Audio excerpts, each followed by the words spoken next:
5 years ago, I had an epiphanous, life-changing experience meeting a teacher named Colette Abelkir Muscat in Jerusalem, and changed the whole course of my life direction, and I became an initiate into the Western spiritual tradition, and using it as an application to teach others how to heal and to apply it to the suffering that we all go through.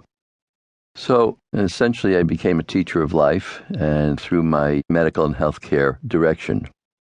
And the purpose of this program has been to help you recover from the shocks that have taken place in this country, particularly in the last year and a half, with the business fallout, the economic debacle, the recession, and all that has followed in its wake, and all the difficulties that have ensued. People losing their jobs, losing their homes, falling ill in consequence of that. And my aim here is to take you through the shock, because, we haven't really recovered from it, and to understand that life is this way. Life is such as it's constituted and structured so that shocks come along in a continuous manner as part of the life process, and we either weather them or we don't, and we either recover from them or we don't. I've always, in teaching these life processes to people, helped them come through the shock, and this has a further application because it may help you come through what you've been experiencing, but it'll also help you beyond, so that you have an opportunity to come into the next situations that may occur in your life and to see them from a new perspective and handle them in a different way, so that you attain what we call an emotional mastery.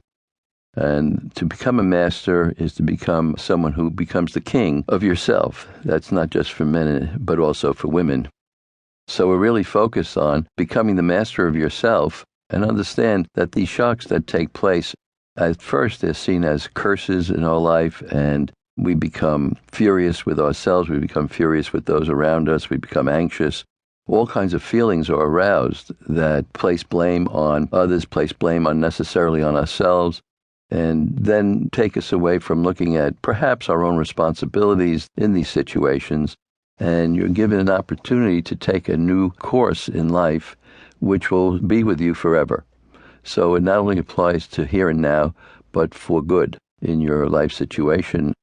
And we're talking about higher consciousness, which means your consciousness. It means a consciousness of yourself, an awareness that you might not have been alert to or connected with because of the toil and hustle and bustle and hubbub of the everyday life and all the stresses and strains that this life situation brings on. And so it diverts us from looking at ourselves and trying to understand the sources out of which these difficulties have emerged. Because it's not just the circumstances that are controlling us, but also we're mutually participating in them. And there's an interaction that has to be looked at and see what our role can be in this interactive process between ourselves and the world. Because from the spiritual point of view, the Western point of view, the world is preeminent, and our relationship to the world is paramount. And how we take charge and how we live in this world with each other, which is the basis of our existence here, is essential.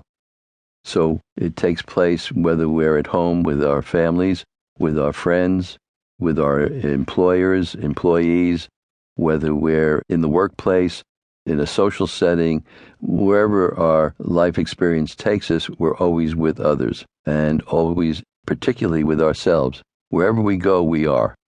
So I'm giving you the opportunity now to do that through a number of techniques and methods that you'll be hearing about.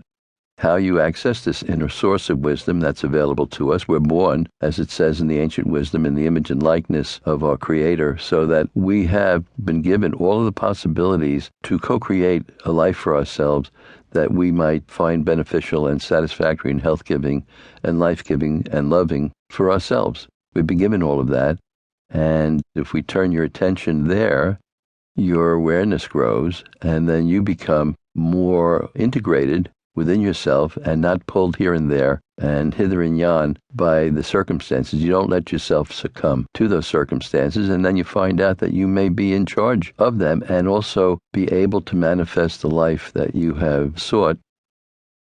So what's new is that we're presenting a program that's different from the usual psychological ones that are given to us by psychiatrists, psychologists, and people who are psychologically motivated or trained, because we're not talking about psychology.